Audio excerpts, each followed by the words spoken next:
2013년 6월 22일 전라북도 전주시 완산구의 한 주택가에서 7살 남아 김준우가 실종되었다. 사건 접수 시각은 밤 11시 48분이었다. 가족은 저녁 무렵까지 아이가 집 근처에서 놀고 있었다고 진술했으며 마지막으로 목격된 시간은 오후 6시 30분이었다. 실종 신고 당시 경찰은 단순 가출 혹은 유괴 가능성을 병행 수사 방침으로 결정했다. 초기 수색에서는 뚜렷한 물리적 단서가 발견되지 않았다. 단 하나의 물품만이 남아 있었다. 아이가 신고 있던 것으로 추정되는 오른쪽 슬리퍼 한 짝이었다. 발견 지점은 집에서 약 150m 떨어진 골목길이었다. 혈흔 반응은 없었다. 사건 발생 당일은 전주 지역에 국지성 호우가 내린 날이었다. 초등학교 저학년 아동이 비 오는 날 외부로 나갔다는 사실은 부모의 진술과 일치하지 않았다. 부모는 아이가 저녁 식사 후에도 마당에서 잠시 놀았다고 진술했으나 이웃 3명의 참고인 진술에는 해당 시각에 아이를 목격한 사람이 없었다. CCTV 분석 결과 골목 입구에 설치된 민간 방범 카메라 한 대가 18시 41분부터 18시 54분까지 13초간 신호 오류로 촬영이 중단되어 있었다. 이 시간대는 아이의 마지막 목격 시점과 겹쳤다. 현장 감식반은 골목의 배수로 뚜껑 한쪽이 비정상적으로 열려 있는 것을 확인했다. 내부 진흙에 아이의 것으로 추정되는 발자국이 찍혀 있었으며 크기와 간격은 실종자와 일치했다. 하지만 배수로 안쪽에서 더 이상의 이동 흔적은 발견되지 않았다. 이웃집 정원으로 이어지는 울타리 밑에는 타이어 자국이 희미하게 남아 있었다. 타이어 폭과 패턴은 경트럭과 유사했다. 그러나 해당 구간에 CCTV는 없었고 차량 번호판을 확보하지 못했다. 사건 접수 24시간 후 경찰은 초기 대응 수사를 확장하여 2km 반경 내 주택 및 폐쇄 회로 영상을 모두 회수했다. 그러나 실종자의 동선을 포착한 영상은 없었다. 실종 당일 이 지역을 통과한 차량 52대 중 19시 전후 골목길을 지나는 차량은 단 한 대였고 차량 소유주는 춘천시에 주소를 둔 여성 무는자였다. 그녀의 차량은 붉은색 트럭이었다.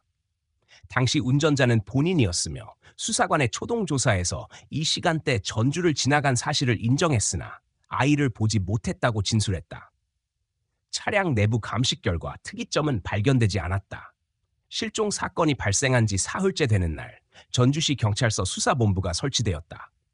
실종 아동의 어머니 윤숙희는 초진술에서 아이가 마당에서 놀다가 사라졌다고 했으나 조사 과정에서 진술의 일부가 번복되었다. 초반에는 아이가 저녁까지 집에 있었다고 진술했지만 재조사 시 아이가 오후 6시가 되기 전에 골목 쪽으로 나갔다고 변경했다. 경찰은 진술의 불일치와 CCTV 공백 시간대를 주목했다. 수사관들은 실종 다음날 새벽 아이의 실종지 인근 하천둑을 수색하던 중 정비가 되지 않은 배수관에서 어린이용 백팩을 발견했다. 가방 내부에는 낡은 수첩과 알 수 없는 이름이 적힌 종이 한 장이 들어있었다. 이름은 민호였다.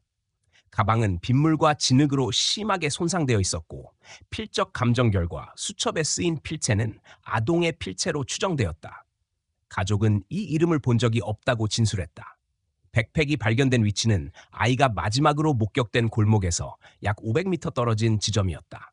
이 지점 근처는 인적이 드문 폐창고 부지였고 해당 부지는 10년 전 방치된 상태였다. 수사본부는 이 부지를 1차 수색 대상으로 지정하고 탐지견을 투입했다.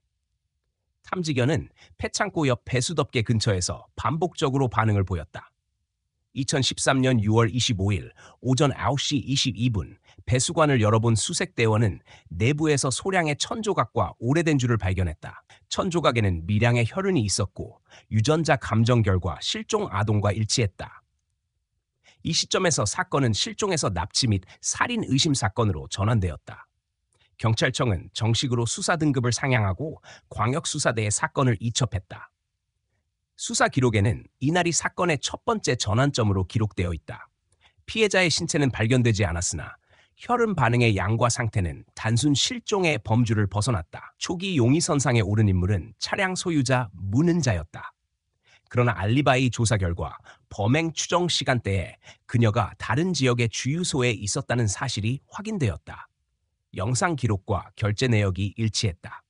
수사 방향은 차량 외에도 실종 아동의 가족과 주변인으로 확대되었다.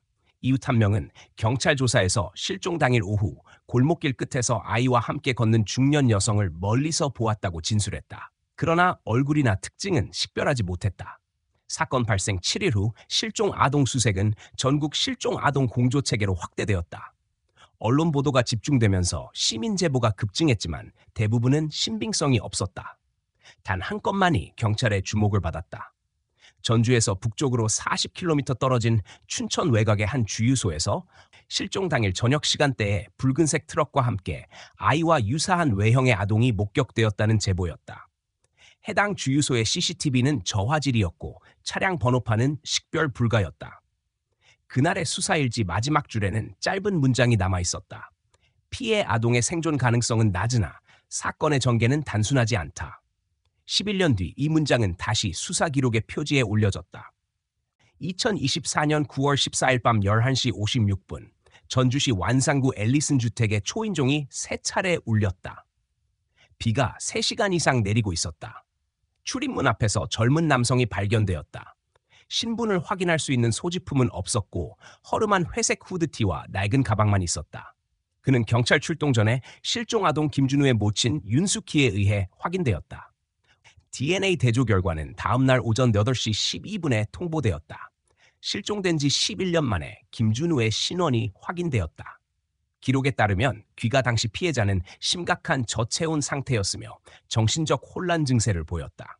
의료진의 초기 소견은 만성적 외부 격리 환경에서 장기간 생활한 사람에게서 나타나는 전형적 패턴이었다. 자발적인 신원 진술은 없었으며 이름을 묻는 질문에 불분명한 반응을 보였다. 가방 안쪽에서 민호라는 이름이 적힌 종이가 발견되었다. 당시 경찰은 가명 또는 범행 과정에서 부여된 식별명일 가능성에 주목했다. 사건이 공개되자 언론은 전국적으로 이를 집중 종초명했다. 실종 아동이 11년 만에 생존한 상태로 발견된 전례는 매우 드물었다. 여론은 경찰의 과거 수사 부실을 비판하는 흐름과 피해자의 심리 상태에 대한 관심으로 양분되었다. 수사본부는 사건을 실종 사건에서 장기 유괴 및 감금 사건으로 전환했다. 피해자가 돌아온 다음 날 오전 초동 조사에서 그는 자신의 이름, 생년월일, 주소 등 기본 정보를 명확히 인지하지 못했다. 유일하게 반복적으로 언급된 단어는 은자였다.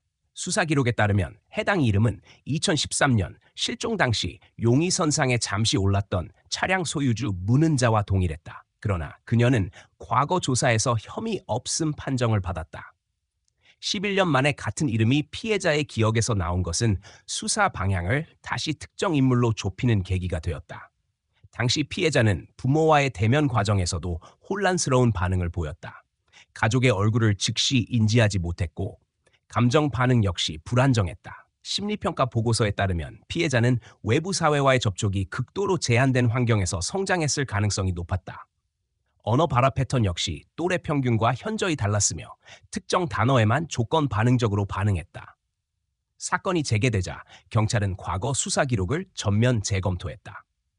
2013년 6월 당시 CCTV 공백 구간, 붉은색 트럭 목격 제보, 그리고 배수로에서 발견된 혈흔 증거가 다시 분석 대상이 되었다. 과거 사건 담당자 중 일부는 이미 퇴직한 상태였고 당시 증거 보존 상태는 완벽하지 않았다. 그러나 혈흔 샘플과 차량 이동 경로 분석 결과는 초기 조사 당시보다 정밀하게 재구성되었다. 피해자가 귀가한 지 48시간 후 심리치료실에서 이루어진 2차 면담에서 붉은 트럭과 산길이라는 단어가 새롭게 기록되었다. 경찰은 이 진술을 바탕으로 차량 이동 경로를 다시 역추적했다. 붉은 트럭 소유주 중 2013년 당시 전주와 춘천을 왕복한 기록이 있는 차량은 단 한 대였다. 바로 과거 용의선상에 올랐던 문은자의 차량이었다. 그녀는 현재 주민등록상 거주지가 말소된 상태였으며 2017년 이후 공식적인 사회적 기록이 남아있지 않았다. 은행 거래 내역, 통신 기록, 의료보험 이력 모두 중단되어 있었다. 경찰은 이 시점을 계획적 은신으로 판단했다. 피해자의 귀환은 단순한 생존 이상의 의미를 갖고 있었다. 이 사건은 장기 실종 아동 사건의 수사 공백, 감시 사각지대, 실종 초기 대응 실패 등 한국 사회의 구조적 허점을 드러냈다. 특히 피해자가 장기간 국내에 체류한 상태에서 발견되지 않았다는 사실은 사회 전반의 보호망 결함을 상징하는 사건으로 해석되었다. 사건이 공개되고 3일째 되는 날, 전주시 경찰서 광역수사대는 피해자의 기억을 복원하는 절차와 병행해 은자의 흔적을 추적하는 전담팀을 구성했다. 수사팀은 당시 차량 이동 경로, 교외 지역에 방치된 건물, 외딴 산간 지역 숙소 내역 등을 중심으로 탐문 수사를 진행했다. 사건 발생 당시 수사망에서 빠졌던 몇몇 산간도로의 방범 기록이 새롭게 확보되었다. 피해자의 귀가로 인해 가족 내부에도 변수가 생겼다. 모친은 언론과의 접촉을 거부했고 부친은 별도의 주거지에서 경찰 조사를 받고 있었다. 과거 가정 내부의 진술 불일치가 다시 부각되면서 수사팀은 단순한 유괴가 아닌 협조 혹은 방조의 가능성까지 열어두었다. 2013년 진술 기록에는 모친의 진술 시각이 일관되지 않았으며 실종 직전 1시간 동안의 행적에 공백이 있었다. 수사 기록에는 이 시점부터 사건의 양상이 급격히 복잡해졌다고 명시되어 있다. 범행에 직접 가담자 외에도 주변인이나 보호자 역할을 한 인물이 있었을 가능성이 제기되었다.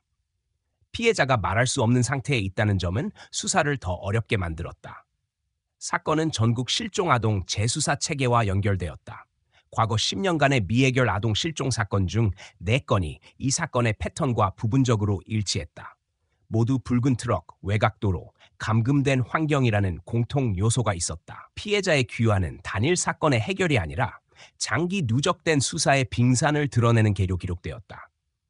광역수사대는 이 시점부터 사건을 단일 납치로 보지 않고 조직적이거나 장기적 패턴의 일부로 보고 조사 범위를 확장했다. 심리분석팀은 피해자가 특정 시간대와 단어에 반복적 반응을 보인다는 점에 주목했다. 오후 7시 전후, 산길, 붉은 트럭, 은자라는 단어. 이 3가지가 사건의 핵심 축으로 묶였다. 보고서 마지막 줄에는 짧은 문장이 기록되었다. 피해자는 돌아왔지만 범인은 여전히 움직이고 있다. 피해자의 귀가 이후 심리검사는 매일 반복되었다. 진단 결과 피해자는 장기간 외부와의 단절 상태에서 생활한 전형적인 심리적 패턴을 보였다. 시간 개념이 흐릿했고 자신의 생애 연대기적 기억을 일관되게 설명하지 못했다. 기억의 조각은 단편적으로 떠올랐으며 특정 단어와 감각 자극에만 반응했다. 의료 기록에는 자발적 기억 복원이 아닌 자극 기반의 조건 반사적 회상이 지배적이라고 명시되었다. 가장 빈번하게 등장한 단어는 산길이었다. 피해자는 조사를 받을 때마다 이 단어에 반응했고 심박수가 급상승했다. 조사관들은 이 반응을 실종 당시 이동 경로와 연관된 것으로 해석했다. 붉은 트럭, 냄새, 어두움 등의 어휘 역시 특정 자극과 결합되어 있었다. 언어 표현은 단순했고 어휘 구성이 7세 시점에서 크게 벗어나지 않았다. 18세 청소년의 언어 발달 단계와는 현저한 차이가 있었다. 심리분석팀은 기억의 공백이 단순한 외상 후 반응이 아니라 장기적인 통제와 환경 제한에 따른 인위적 학습 결과일 가능성에 주목했다. 피해자는 학교, 친구, 의료기관, 공공시설 등 일상 단어에 대해 반응하지 않았으며 사회적 경험에 대한 기억 자체가 결여되어 있었다. 이는 장기 격리와 세뇌성 양육 환경에서 흔히 발견되는 특징으로 기록되었다. 피해자가 실종된 시점은 7세였다. 당시 학교 입학 전이었으며 사회적 관계망이 넓지 않았다. 가족과 골목 주변의 환경만이 주요 기억 범위였다. 사건 직후 나타난 기억의 단절은 단순 납치 이후 방치가 아니라 일정한 체계에 따라 관리된 환경에 노출되었음을 의미했다. 수사본부는 피해자의 진술 중 반복적으로 등장하는 단서의 패턴을 분석했다. 산길은 춘천 외곽 지역에 존재하는 비포장도로 구간과 일치했고 붉은 트럭은 과거 용의선상에 올랐던 차량과 동일했다. 피해자가 말한 긴 소리는 트럭 엔진의 저주파 진동음일 가능성이 높았다. 짙은 냄새는 휘발유 혹은 윤활유 냄새로 추정되었다. 사건 당시 이 구간은 감시 사각지대였다. 방범 카메라가 없었고 통행 차량 기록도 존재하지 않았다. 2013년 6월 22일 저녁 7시 전후 이 도로를 통과한 차량은 도로공사 기록에 단 한 대만 남아 있었다. 차량 등록번호는 과거 조사에서 해명되지 못한 채 종결 처리된 건이었다. 수사관들은 이 차량을 이번 사건의 실질적 범행 차량으로 다시 특정했다. 피해자의 상태는 단순한 실종 아동 귀가와는 달랐다. 감정 반응이 무디고 특정 상황에만 생리적 반응이 뚜렷했다. 신체 검진 결과 오랜 시간 햇빛에 노출되지 않은 생활 패턴이 명확히 드러났다. 피부 멜라닌 농도, 근육 위축 정도, 시력 상태 모두 폐쇄적 환경에서의 장기 생활을 뒷받침했다. 피해자는 집이라는 공간에도 익숙하지 않은 반응을 보였다. 가족의 목소리, 가전소리, 전등 불빛에 대한 반응이 과도하게 예민했다. 일정 시간 이상 실내 조명이 유지되면 불안 증상이 나타났다. 이는 폐쇄적 환경에서 일정한 조건 하에만 생활했음을 의미했다. 수사팀은 이 반응들을 시간대, 단어, 빛의 강도와 조합해 피해자의 기억을 역추적했다. 모친 윤수키의 진술은 여전히 불일치가 많았다. 실종 직전 1시간 동안의 행적은 명확히 확인되지 않았다. 부친 김태성은 별도 주거지에서 조사받고 있었으며 가족 간의 신뢰관계는 완전히 붕괴된 상태였다. 수사팀은 가족이 단순 피해자가 아닐 수 있다는 가능성도 내부적으로 열어두었다. 피해자는 주변 환경을 관찰하는 대신 한 지점만 응시하는 습관을 보였다. 반복되는 응시 지점은 거실의 벽이었다. 이후 조사 과정에서 이 행동이 특정 시각적 패턴에 대한 조건 반응이라는 사실이 드러났다. 조사관들은 시각 자극 테스트를 통해 피해자가 기억하는 공간이 외부 환경이 아닌 내부 구조, 즉 제한된 폐쇄형 주거시설이라는 사실을 확인했다. 정신의학 보고서는 피해자가 겪은 경험을 통제된 격리 환경에서의 장기 생존으로 규정했다. 자율적 사고와 기억의 재구성 능력이 억제되어 있었고 외부 세계에 대한 인식이 거의 결여되어 있었다. 피해자의 인지 능력은 7세 수준에서 정지된 상태였다. 광역수사대는 이 결과를 토대로 당시 전북과 강원 지역에 존재했던 폐가, 창고, 비인가 요양시설 목록을 전수조사했다. 특히 붉은 트럭의 이동 경로와 산길이라는 조건을 동시에 만족하는 시설은 3곳뿐이었다.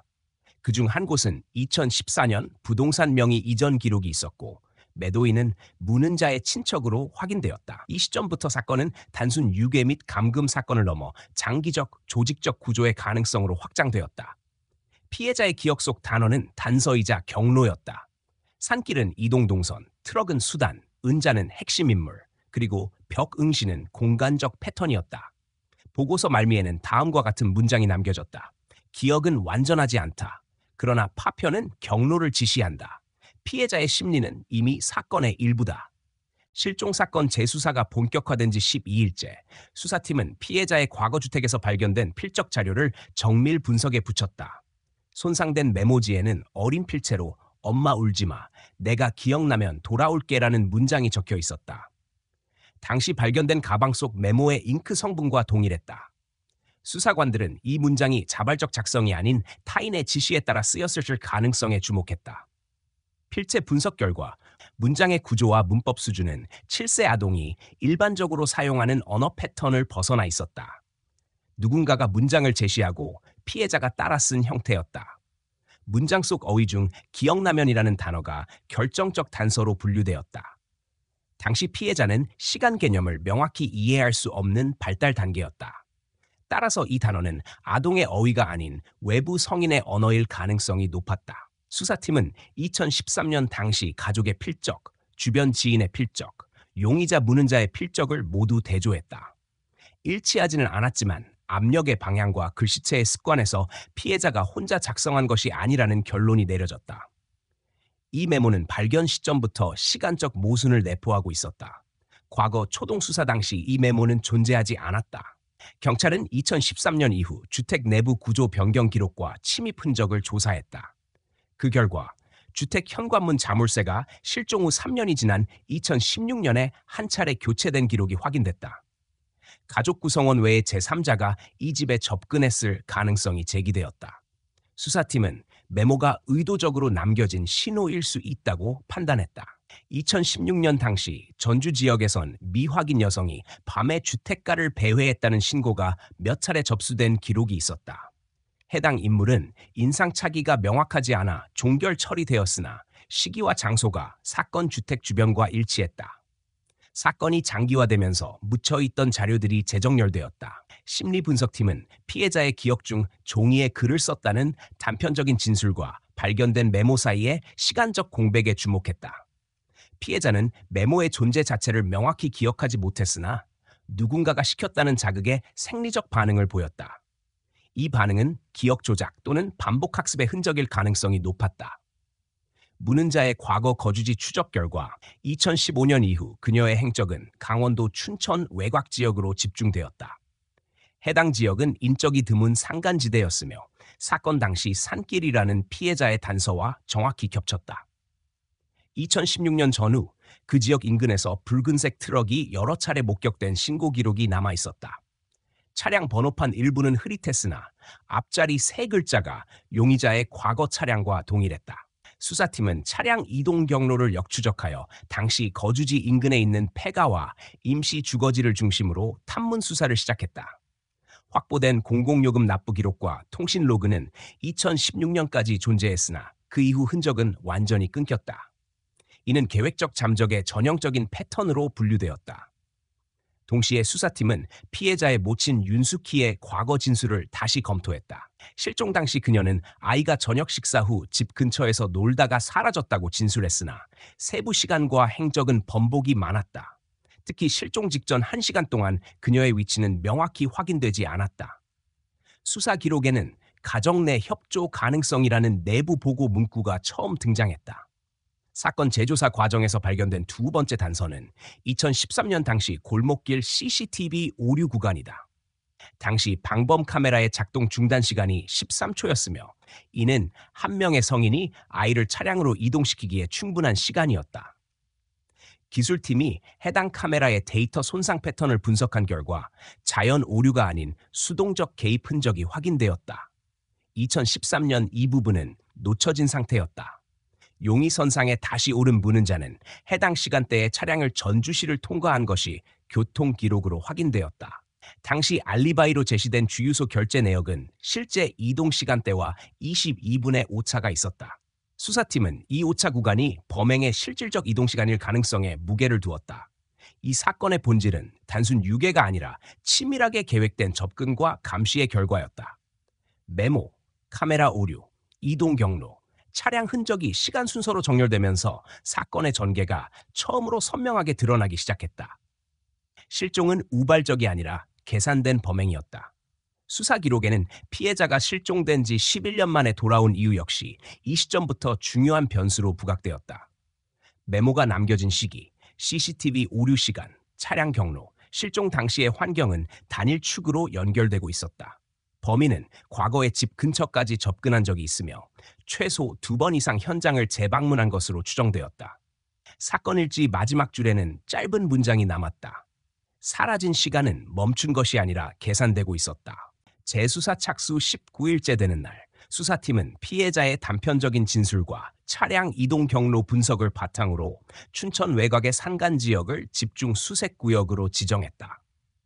과거 용의자 묻는 자의 차량이 여러 차례 목격된 지점 인근에서 방치된 2층 주택 한 채가 발견되었다. 등기부 등본에는 2012년 말 개인 명의로 매입되었다가 2014년부터 실거주 흔적이 사라진 상태로 기록돼 있었다. 주변에는 공장이나 주택이 없었고 도로와의 접근도 비포장 산길에 의존하고 있었다. 현장에 진입한 감식반은 건물 외벽에 차량이 반복적으로 접근한 흔적을 확인했다. 출입문은 잠겨 있었지만 창문 일부가 파손되어 있었다. 내부 공기에는 장기간 방치된 흔적이 뚜렷했으며 전기와 수도는 2016년 5월 이후 완전히 끊긴 상태였다. 그러나 실내 곳곳에는 생활의 흔적이 남아 있었다. 부엌 선반에 남겨진 약통, 벽에 걸린 얇은 천, 바닥에 남은 미세한 섬유질 등이 수거되었다. 2층 복도 끝에 잠긴 문이 하나 있었다. 문은 녹슨 자물쇠로 봉인되어 있었으며 감식반은 절단 후 진입했다. 내부는 철제 침대 하나, 낡은 플라스틱 의자, 벽을 덮은 검은색 방음 패드로 채워져 있었다. 조명은 천장에 매달린 백열등 한 개뿐이었다. 벽면에는 시계 자국이 있었으나 본체는 사라진 상태였다. 바닥에는 누군가의 체류 흔적이 남아 있었고 얇은 담요에서 미세한 DNA 시료가 검출됐다. 국립과학수사연구원에 즉시 감정을 의뢰한 결과 피해자 김준우의 유전자와 일치했다. 수사본부는 이 지점을 피해자가 장기간 감금되어 있던 주요 장소로 판단했다. 방 구조와 위치, 접근 경로, 생활 흔적 모두 피해자의 심리적 특성과 일치했다. 피해자가 집안에서 밝은 빛에 불안을 보였던 반응은 이 방의 조건과 밀접하게 연결되어 있었다. 창문이 봉쇄된 상태에서 장시간 생활했을 가능성이 높았다. 1층 거실 한쪽 벽장에서는 철제 서랍장이 발견되었다. 서랍 안에는 연도별로 구분된 노트와 녹음기 여러 대가 들어있었다. 노트 표지에는 J1, J2, J3 등 식별 코드가 적혀 있었다. 내부 내용은 글씨가 일정하지 않았지만 아이의 필체와 성인의 필체가 혼합되어 있었다. 일부 페이지에는 날짜가 적혀 있었고 실종일로부터 5년 동안의 기록이 남아 있었다. 글에는 반복적으로 기억을 지우라, 산길은 안전하다, 집은 위험하다 등의 문장이 등장했다. 녹음기에서는 여성의 목소리가 반복적으로 들렸다. 명확히 식별되지 않았지만 초기 용의자 문은자의 과거 인터뷰 음성과 비교한 결과 유사도가 92%로 분석됐다. 녹음 파일에는 일정한 시간 간격으로 아동에게 지시하는 목소리와 단조로운 질문들이 포함되어 있었다. 질문은 짧고 반복적이었으며 특정 단어에 대한 반응을 유도하는 형태였다. 이 자료는 피해자의 기억이 단편적으로 조작됐을 가능성을 결정적으로 뒷받침했다. 서랍 하단에는 return이라고 적힌 봉투가 있었다. 내부에는 지도, 날짜가 적힌 종이, 열쇠 1개가 들어있었다. 지도에는 전주시 완산구 피해자 가족의 주택이 표시되어 있었고 2024년 9월 14일 날짜가 붉은 잉크로 동그라미 쳐져 있었다. 열쇠는 피해자의 집 대문 자물쇠와 규격이 동일했다. 이 자료는 범인이 귀환 시점을 사전에 계획했음을 보여주는 증거로 분류되었다. 현장 주변은 철저히 고립된 위치였으며 외부 감시망이 닿지 않는 지점이었다. 이 지점은 2013년 당시 초동 수사에서 전혀 탐문되지 않은 곳이었다. 붉은 트럭의 타이어 자국이 땅에 희미하게 남아 있었고 진흙 깊이와 간격으로 보아 장기간 일정한 차량이 반복적으로 출입했음이 확인됐다. 진입 경로는 한 갈래뿐이었으며 고의적 은신지로 조성된 형태였다. 수사팀은 이 주택을 장기 감금 및 기억 조작의 현장으로 확정하고 모든 유류품을 증거물로 이관했다. 동시에 주변 3km 반경 내 폐쇄시설을 재조사했다. 이 지역에는 과거 행방불명자가 신고된 사건이 2건 더 존재했다. 모두 어린 연령층이었고 사건의 시간대 역시 19시 전후였다. 패턴은 동일했다. 사건은 이 지점에서 본격적으로 단일 납치 사건에서 계획적 감금 네트워크의 가능성으로 확장됐다. 범인은 단순한 우발적 납치자가 아니라 장기 통제와 감시 체계를 갖춘 인물이었다. 증거물 중 가장 강력한 단서는 귀환 날짜가 적힌 메모와 집 열쇠였다. 범행 주체는 피해자의 귀환을 계획했고 시간과 장소를 치밀하게 계산했다. 보고서 말미에는 이렇게 기록됐다. 현장은 기억의 공백이 아니라 범행의 시간표였다. 피해자는 돌아온 것이 아니라 예정보다 늦게 반환된 것이다. 주택 수색 이후 사건은 가족 내부 조사로 전환되었다. 수사팀은 2013년 당시 피해자의 모친 윤숙희가 용의자 문은자와 일정 기간 부동산을 공동 명의로 소유하고 있었다는 사실을 확인했다. 해당 부동산은 사건 발생 6개월 전 춘천 외곽에서 매입되었으며 이후 전량 문은자 명의로 이전됐다. 매매 대금 출처는 추적이 불가능한 현금 거래로 밝혀졌다. 당시 윤숙희는 재정적 문제를 겪고 있었고 남편 김태성과의 관계 역시 악화된 상태였다. 초기 진술과 달리 윤숙희는 과거 문은자와의 관계를 부인하지 않았다. 수사 기록에 따르면 실종 발생 수개월 전부터 두 사람은 복지 관련 상담소와 종교단체 등을 통해 간헐적으로 접촉한 흔적이 있었다.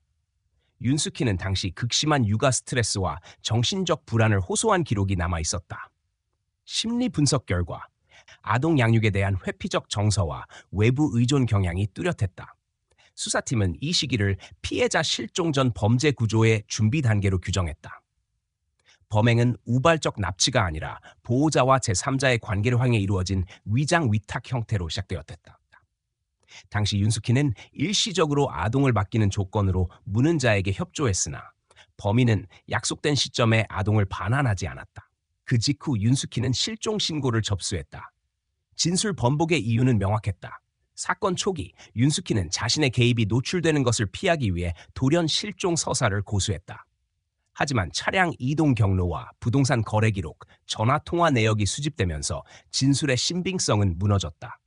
실종 당일 오후 윤숙희의 휴대전화 위치 기록은 전주 주택이 아닌 춘천 외곽의 비포장 도로에서 확인되었다. 이는 사건 발생 시간대와 일치했다. 수사팀은 해당 시간대에 문은자의 차량이 동일 구간을 통과한 사실도 확보했다. 두 개의 신호기 기록과 톨게이트 CCTV 분석 결과 두 사람은 같은 시간대에 같은 경로를 이용했다. 이 시점부터 사건은 단순한 납치 사건이 아니라 공모 또는 방조 혐의를 수반한 범죄로 재분류되었다. 심리분석팀은 피해자의 기억 단편 중 엄마가 나갔다는 진술에 주목했다. 이 기억은 사건 당시 상황을 직접적으로 지칭하는 것이 아니라 심리적 단절 시점과 연관된 것으로 해석됐다. 아동의 인식 속에서 보호자는 사라진 존재로 각인되어 있었다. 피해자의 귀환 후 모친을 인지하는 과정에서 뚜렷한 감정 단절 반응이 나타났다. 이는 단순 실종이 아니라 신뢰 붕괴와 관련된 기억임이 뚜렷했다. 수사팀은 윤숙희가 실종 신고 직전 72시간 동안의 행적을 전면 재구성했다. 이 기간 동안 그녀는 금융 기록이 남지 않는 현금 인출만 반복했고 통화 내역은 특정 번호 한 곳에 집중돼 있었다. 이 번호는 문은자의 과거 거주지와 연결된 공중전화 부스였다. 사건은 처음부터 폐쇄적인 통제하에 설계된 범행 구조였다. 남편 김태성의 진술도 조사 대상이 되었다. 그는 사건 당시 장시간 근무 중이었다는 알리바이가 있었고 조사 결과 시간대와 출입 기록이 일치했다. 그러나 부부관계는 이미 단절 상태였으며 실질적인 양육자는 모친이었다. 경찰은 부부간 갈등이 사건의 구조적 틈을 만든 원인 중 하나로 분석했다. 이 시점에서 수사팀은 사건의 본질이 외부 납치가 아닌 내부 균열을 통해 침투한 범죄임을 확정했다. 문은자는 가정의 취약성을 정확히 파악하고 침투했고 모친은 일시적 회피를 선택했다. 결과적으로 아동은 보호망 밖으로 이탈했고 이후 장기간의 감금과 조작 대상이 되었다. 법의학 자료는 이 결론을 뒷받침했다. 피해자가 기억하는 산길, 방음 처리된 방, 특정 시간대의 빛과 소리 자극은 범인의 계획적 관리 환경을 반영한다. 귀환 날짜가 사전에 계획된 점, 피해자 주택 열쇠의 존재, 실종 초기의 CCTV 조작 흔적까지 모든 요소가 연결되어 있었다. 윤숙희는 이 시점에서 참고인에서 피의자 신분으로 전환되었다. 수사 기록에는 그녀의 심리 상태가 냉담하고 단절적이라는 분석 결과가 첨부됐다. 범행에 직접 가담한 정황은 없었지만 아동의 실질적 보호 의무를 방기하고 결과적으로 범죄 구조를 용이하게 만든 방조 책임이 명확히 드러났다.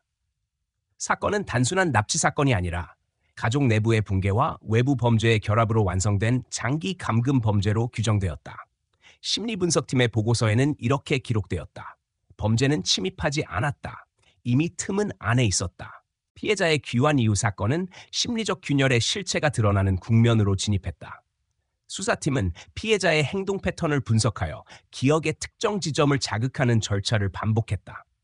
조사 과정에서 피해자는 산길, 트럭, 좁은 방, 그리고 귀가라는 단어에 지속적으로 반응했다. 반응의 강도는 특정 시간대에 집중되었고 이는 장기적인 통제와 반복 학습이 있었음을 시사했다. 이 시점에서 범행은 단순 감금이 아니라 계획된 세뇌와 조건화 과정으로 분류되었다. 피해자의 인지 능력은 사건 당시 7세 시점에 고정된 상태였다. 언어 패턴은 제한적이었고 기억의 흐름은 비선형적으로 작동했다. 범인이 남긴 흔적들, 즉 반복된 문장과 녹음된 지시문은 피해자의 내부에서 지배적인 사고틀로 자리 잡고 있었다. 수사심리팀은 이 상태를 습관화된 복종 반응으로 정의했다. 이는 단순 외상 반응과 달리 장기 통제 환경에서만 형성되는 심리적 구조였다. 수사팀은 이 정보를 바탕으로 사건의 전개를 역산했다. 피해자가 겪은 시간의 공백은 단순한 기억 손실이 아니라 범인의 계획된 시간 관리의 결과였다. 귀환 날짜가 사전에 정해져 있었다는 점, 집 열쇠가 이미 확보되어 있었다는 점, 메모의 존재까지 범인은 피해자를 사회로 복귀시키는 시점을 치밀하게 계산했다. 이는 우발적 귀환이 아니라 예정된 반환이었다. 수사 기록에는 피해자가 귀환 후 가족과의 정서적 접촉을 지속적으로 회피했다는 관찰이 남았다. 시선 접촉의 회피, 특정 질문에 대한 침묵, 공간 내 고정된 지점 응시는 모두 심리적 단절의 표현이었다. 피해자에게 가족은 안전망이 아니라 낯선 환경으로 인식되고 있었다. 이는 범인이 장기간 가족에 대한 불신을 강화하는 방식으로 조작했음을 뒷받침했다. 문은자는 피해자의 주변을 체계적으로 파고들었다. 실종 이전부터 가정의 취약한 지점을 관찰했고 신뢰관계가 붕괴된 상태를 활용해 범행 구조를 완성했다. 윤스키는 그 과정에서 방조자이자 피해자의 보호망 붕괴의 직접적 원인을 제공한 인물로 전환되었다. 그녀의 진술은 사건의 감정적 핵심이 아니라 구조적 허점의 상징으로 기록되었다. 피해자의 상태는 귀환 후 시간이 지날수록 안정되는 대신 더 심각한 단절 양상을 보였다. 그는 주거 공간에서 가장 조용하고 어두운 장소를 고정적으로 선택했고 일정 시간 이후에는 빛과 소리에 대한 반응이 둔화됐다. 이는 과거 감금 환경에서 체득된 생리적 적응이 현재까지 지속되고 있음을 의미했다. 수사팀은 이 시점을 범죄의 후유증이 현재를 잠식한 단계로 명시했다. 수사 결과 범인은 피해자에게 외부 세계는 위협적이고 귀가하면 다시 사라지게 될 것이라는 반복 메시지를 주입했다. 이 메시지는 단순 명제가 아니라 장기간 녹음과 상황 연출을 통해 강화된 조건 반응이었다. 피해자의 눈에 가족과 집은 안전망이 아닌 감시와 위협의 공간으로 재구성되어 있었다.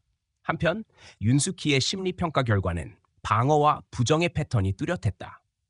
그녀는 자신의 선택이 범행 구조에 미친 결과를 인정하지 않았고 감정적 책임을 회피하는 반응을 지속했다. 수사관들의 기록에는 심리적 공범이라는 표현이 처음으로 등장했다. 범죄의 발생 원인은 범인의 접근뿐 아니라 내부의 균열에서 출발했다. 피해자의 부친 김태성은 사건 당시 가정에 개입할 수 없는 상태였다. 구조적으로 붕괴된 가정 환경이 범행에 이용되었고 그 결과 피해자는 보호자 없이 외부 환경에 노출되었다. 이 결핍은 범인의 통제 구조가 빠르게 작동할 수 있는 토대가 되었다. 사건의 본질은 한 개인의 납치가 아니라 보호망이 무너진 상태에서 시작된 장기적 통제였다. 수사 기록 후반부에는 범행의 실체가 명확히 정리되었다. 범인은 피해자의 존재를 완전히 지우지 않고 철저히 관리했다. 귀환 날짜를 계획하고 환경을 조성하고 기억을 재구성했다. 그 과정에서 피해자는 자유를 잃은 것이 아니라 시간 자체를 빼앗겼다. 사건 일지 마지막 문장은 간결했다. 범죄자는 몸을 가둔 것이 아니라 시간을 통제했다. 피해자는 돌아온 것이 아니라 남겨진 시간에 도착했을 뿐이다. 사건은 피해자의 귀환으로부터 4개월 후 법적 절차로 전환되었다. 검찰은 문은자를 특수유괴 및 장기 감금, 아동인권 침해, 증거 인멸 혐의로 기소했다. 윤수키는 아동방임 및 범행 방조 혐의로 불구속 기소되었다. 공소장에는 실종 당시부터 귀환 직전까지 11년간 범행의 모든 단계가 세밀하게 기록되었다. 범죄는 우발적이지 않았으며 계획적 구조 아래 장기간에 걸쳐 실행된 것으로 규정됐다. 법원은 범행의 잔혹성과 체계성, 피해자의 장기적 후유증을 근거로 문은자에게 무기징역을 선고했다. 심리 감정 결과 피고인은 자신의 행위를 보호라고 주장했으며 범죄를 부정하지 않으면서도 후회하지 않았다. 재판부는 이를 도덕적 자기합리화에 기반한 위험한 성향으로 명시했다. 그녀는 피해자를 제거하지 않았고 통제된 환경에서 체계적으로 길렀다. 귀환은 실패가 아니라 계획된 반환이었다. 윤수키는 징역 6년형을 선고받았다. 범행 공모의 직접 증거는 부족했지만 아동 보호 의무를 저버리고 범죄 구조를 가능하게 한 책임이 인정되었다. 법원은 판결문에서 도덕적 회피와 외면은 범죄의 토양이 된다고 밝혔다. 피고인의 감정 반응은 단절적이었고 판결 직전까지 죄책의 언어를 보이지 않았다. 피해자 김준우는 국가보호체계 하에 장기 심리 재활 프로그램에 편입되었다. 신체적 건강은 회복 단계에 있었으나 언어 발달과 사회 적응 능력은 실종 당시 수준에서 크게 벗어나지 못했다. 전문가 소견에 따르면 그는 외부 세계에 대한 감각을 정상적으로 형성하지 못한 상태였다. 심리치료는 기억을 회복하는 것이 아니라 통제된 시간을 벗어나는 과정으로 전환되었다. 사회적으로 사건은 강한 충격을 남겼다. 가정 내 방임과 외부 범죄가 결합해 발생한 장기 유괴 사건이라는 점에서 제도적 대응 부재가 집중적으로 비판받았다. 2013년 초동 수사에서 사라졌던 단서들, 방범망의 공백, 지역사회의 무관심이 범죄의 지속성을 가능하게 했다. 사건 이후 실종 대응 프로토콜과 실시간 경로 추적 시스템이 재정비되었으나 이미 한 개인의 시간이 영구히 손상된 뒤였다. 범행의 실체는 단순히 감금이 아니었다. 범인은 피해자의 이름, 기억, 시간 감각, 사회적 정체성을 계획적으로 분리하고 재구성했다. 피해자는 가족이라는 개념을 불신하게 되었고 집이라는 공간에 대한 안전 인식을 상실했다. 귀환 후 수개월이 지나도 그는 여전히 집안에서 고립된 방을 선택했다.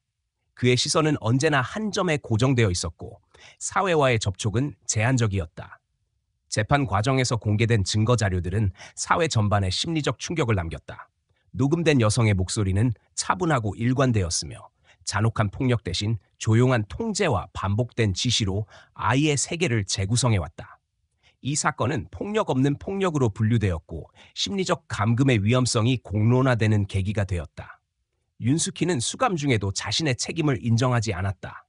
그녀는 사건의 결과보다 자신의 상황을 중심에 두는 진술을 반복했다. 수사 기록에는 이를 자기 피해자화 경향으로 명시했다. 가정의 붕괴는 범행의 원인이자 결과였고 피해자는 그 틈에서 11년이라는 시간을 잃었다. 피해자 보호기관은 장기 재활 과정을 통해 신체적 자립과 제한적 사회 복귀를 목표로 하고 있다. 그러나 전문가들은 완전한 회복 가능성을 높게 보지 않았다. 기억은 파편화되어 있으며 인간관계에 대한 신뢰는 거의 형성되지 않았다. 외부 환경에 대한 공포 반응은 여전히 지속되고 있었다. 사건 이후 지역사회는 잠시 주목했지만 시간이 지남에 따라 관심은 급속히 사라졌다. 언론의 헤드라인에서 사라진 뒤에도 피해자의 시간은 멈춘 상태로 남았다.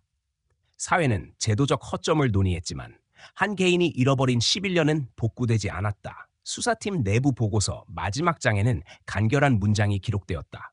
범죄는 칼날처럼 다가오지 않았다. 조용히, 오래, 그리고 틈 속에서 자랐다. 사건 종결 후 실종 대응 체계는 강화되었고 법적 책임 범위는 확대되었다. 그러나 그 어떤 제도도 시간의 손실을 되돌릴 수는 없었다. 범인은 교도소에 남았고 방조자는 사회에서 격리되었지만 피해자는 여전히 과거의 시간에 머물러 있었다. 이 사건은 단일 범죄가 아니라 구조적 침묵의 산물로 규정되었다.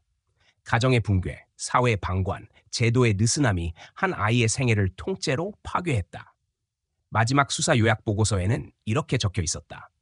도덕적 경계가 무너지는 순간 범죄는 외부에서 침입하지 않는다.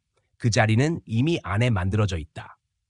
시청해주신 여러분께 진심으로 감사드립니다. 지금 들으신 이야기는 단순한 사건 기록이 아니라 누군가의 시간과 삶이 송두리째 뒤틀린 현실의 단면입니다. 어떤 범죄는 소리 없이 시작되고 아무도 눈치채지 못한 틈새에서 자라납니다.